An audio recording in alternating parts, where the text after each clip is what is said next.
Under the authorities vested in me as the President of the United States, I'm officially invoking Section 740 of the District of Columbia Home Rule Act. You know what that is?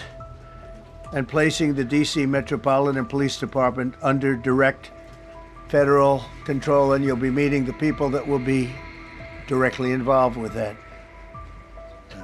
Very good people, but they're tough, and they know what's happening, and they've done it before. In addition, I'm deploying the National Guard to help reestablish law, order, and public safety. U.S. President Donald Trump said on Monday, September 15th, he would call a national emergency and federalize Washington, D.C. after Mayor Muriel Bowser said its police would not cooperate with immigration and customs enforcement. At issue is the provision of information on individuals living in or entering the United States illegally. Trump's threat adds to a move critics have seen as federal overreach, with more than 2,000 troops patrolling the city. The comments come after several thousand protesters hit the streets this month over Trump's August deployment of National Guard troops to re-establish law, order, and public safety, after calling crime a blight on the Capitol. In just a few weeks, the place is absolutely booming. For the first time in decades, virtually no crime, Trump said on Truth Social. Earlier, Trump had put the Metropolitan Police Department under direct federal control and sent federal law enforcement, including members of the Immigration and Customs Enforcement, to police the streets. Trump blamed radical left Democrats for pressuring Bowser to inform the government about the non-cooperation with ICE, adding that if the police halted cooperation with ICE, crime would come roaring back. He added, "To the people and businesses of Washington, D.C., don't worry, I am with you and won't allow this to happen.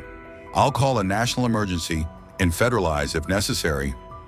Bowser, who has previously praised Trump's surge of federal law enforcement, bringing a sharp decline in crime, earlier signed an order for the city to coordinate with federal law enforcement. Vice President J.D. Vance and Pete Hegseth are about to speak at Union Station thanking the National Guard troops. Do you think placing the troops at major transit hubs or monuments is the most strategic deployment instead of, say, high crime areas? I don't think the National Guard should be used for law enforcement.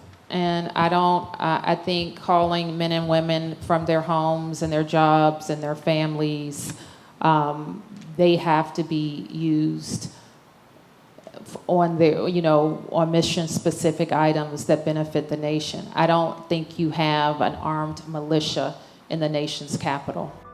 The National Guard serves as a militia answering to the governors of the 50 states, except when called into federal service. The D.C. National Guard reports directly to the president. We have a thing going on right now in D.C. We went from the most unsafe place anywhere to a place that now friends are calling me up, Democrats are calling me up, and they're saying, "Sir, I want to thank you. My wife and I went out to dinner last night for the first time in 4 years, and Washington, D.C. is safe, and you did that in 4 days. I'll tell you, it's safe." I had another friend of mine, he has a son who's a great golfer, he's on tour, and he came in fourth yesterday in the big tournament where Scotty Scheffler made the great shot.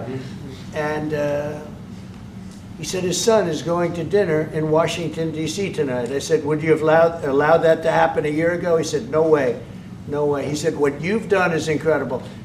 And I think the people realize it. But the press says, "He's a dictator, he's trying to take over." No, all I want is security for our people. But people that haven't gone out to dinner in Washington, D.C. in 2 years are going out to dinner. And the restaurants the last 2 days were busier than they've been in a long time. Thank you. I walked around yesterday with MTG. If you can walk around with D.C. with MTG and not be attacked, the city is safe.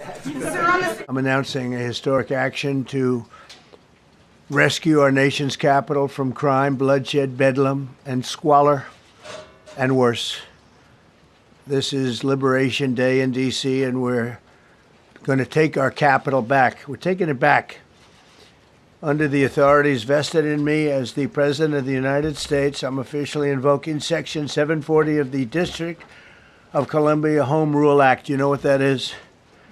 and placing the DC Metropolitan Police Department under direct federal control, and you'll be meeting the people that will be directly involved with that. Very good people, but they're tough, and they know what's happening, and they've done it before. In addition, I'm deploying the National Guard to help reestablish law, order, and public safety in Washington, D.C., and they're going to be allowed to do their job properly. And you people are victims of it, too. You know, you're reporters, and I understand a lot of you tend to be on the liberal side, but you don't want to get mugged and raped and shot and killed. And you all know people and friends of yours that happened. And so you can be anything you want, but you want to have safety in the streets. You want to be able to leave your apartment or your house where you live and feel safe and go into a store to buy a newspaper or buy something. And you don't have that now. The murder rate in Washington today is higher than that of Bogota, Colombia, Mexico City, some of the places that you hear about as being the worst places on earth, much higher. This is much higher. The number of car thefts has doubled over the past 5 years, and the number of carjackings has more than tripled. Murders in 2023 reached the highest rate probably ever. They say 25 years, but they don't know what that means because it just goes back 25 years. Can't be worse. Our capital city has been overtaken by violent gangs and bloodthirsty criminals, roving mobs of wild youth, drugged out maniacs and homeless people. And we're not going to let it happen anymore. We're not going to take it. Just like we did on our southern border. Nobody comes through our southern border anymore. 3 months in a row, we had zero. I don't know if that's right, but the people that do the work, it's a very liberal group of people, actually, and they actually said zero for the last 3 months. Nobody thought a thing like that was possible. And, when you take a look at numbers, I just saw some charts. These are different cities throughout the world. Red is, okay, the red is a place called Washington, D.C. Look at these. Baghdad we doubled up on Baghdad. Panama City, Brasilia, San Jose, Costa Rica, Bogota, Colombia, heavy drugs.